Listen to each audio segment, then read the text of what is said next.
Bonjour, dans cette capsule, on va voir la dilution. Donc, la dilution est un procédé qui va nous permettre de diminuer la concentration d'une solution en rajoutant du solvant. Et notre solvant, ça va être toujours l'eau pour cette année, sans changer la quantité de soluté.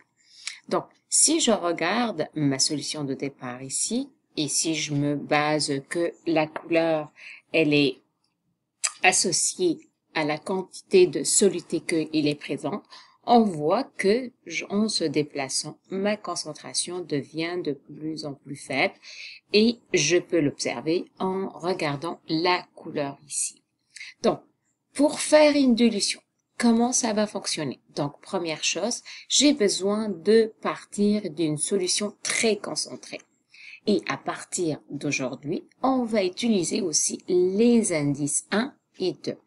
Donc, on va attribuer le chiffre 1 pour notre solution de départ qui va être très concentrée et le chiffre 2 en indice pour notre solution finale qui va être très diluée. Donc, comment on va faire? Donc, on va partir d'une première solution très concentrée pour arriver à une deuxième solution qui va être moins concentrée, on va dire diluée. Donc, première chose, je vais prélever un certain volume V1 de ma solution la plus concentrée et je vais le transvider dans un autre contenant. Donc ici, lorsque je transvide une partie, donc je garde la même concentration. Donc j'ai V1 et j'en ai ma concentration C1 qui est la même concentration de départ.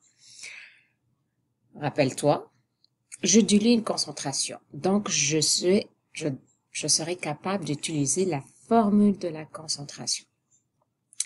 Pour faire une dilution, qu'est-ce que je dois faire? Donc, je prends mon verre avec ce petit volume ici, sur lequel je vais rajouter mon solvant, et là, je vais obtenir une solution moins concentrée, que je l'appelle C2, avec un volume V2, et vous voyez mon volume ici, il est plus grand que mon volume de départ.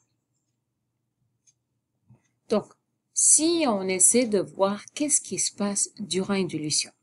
Rappelle-toi, donc, j'ai pris un volume V1 qui a une certaine concentration C1, mais ce volume-là, il contient une certaine quantité de soluté. D'accord? On va l'appeler par exemple M1. Donc, sur cette quantité de soluté M1, qu'est-ce que j'ai fait? J'ai rajouté de l'eau. Donc, j'ai changé mon volume V2. J'ai changé ma concentration. Mais je n'ai pas changé la quantité de soluté qui se trouve dans les deux verres ici. Je suis parti d'une solution qui a un volume V1, mais qui a une masse de soluté très définie, sur laquelle j'ai rajouté mon solvant. J'ai obtenu une certaine concentration C2, mais je conserve la même quantité de soluté. Donc, cela se traduit comme quoi? Cela se traduit que durant une dilution, j'ai une conservation de la masse de soluté. Donc, j'en ai M1 est égal à M2. Ça veut dire quoi? Si je me base sur la masse de soluté dans la première solution, c'est-à-dire ce que j'ai prélevé là. Donc, la masse de soluté est égale à C1 fois V1. D'accord?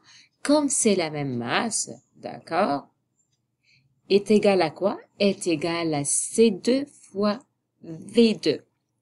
Et c'est cette formule C1 fois V1 est égal à C2 fois V2 qu'on va utiliser durant la dilution. Donc, on va définir les paramètres. C1, c'est la concentration de ma solution initiale. V1, c'est le volume que je vais prélevé de ma solution initiale. Donc, il doit être un petit volume. C2, c'est la concentration de la solution finale et V2, c'est mon volume final de la solution. Ce que tu dois retenir durant l'identification des données dans l'exercice, c'est que ma concentration C1, elle doit toujours être plus grande que mon C2, alors que mon volume V2, il va être toujours plus grand que mon volume de départ que je dois prélever. Faites attention, d'accord? J'insiste bien.